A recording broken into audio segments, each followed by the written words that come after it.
আয়াত লেখাপড়া বাদে আর কি কি করতে পছন্দ করো? অ্যাক্টিং। অ্যাক্টিং।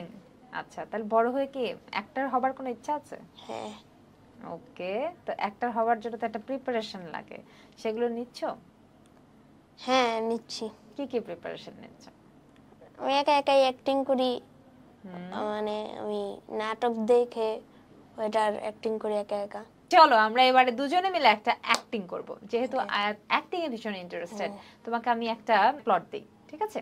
ধরো তুমি চাকরি করো, তুমি অফিস থেকে আমার সঙ্গে দেখা করতে আসার কথা, আমি একটা রেস্টুরেন্টে তোমার জন্য ওয়েট করছি, আমি তোমার গার্লফ্রেন্ড, ঠিক আছে? এবং তুমি আসতে আধা ঘন্টা লেট করেছো। সো আমি একদম রেগে মেগে ফায়ার হয়ে আছি। তোমার কাজ হচ্ছে আমাকে ম্যানেজ করা, আমাকে মানানো এবং আমাকে খুশি করে দেয়া। সেটা তুমি কিভাবে করবা? মানে কোনো ডায়লগ? ডায়লগ তুমি দিবা, তোমার মতো করে বানাই দিবা, যেমন আমি আমার মতো করে ডায়লগ বানাই দিচ্ছি। বানান ডায়লগ।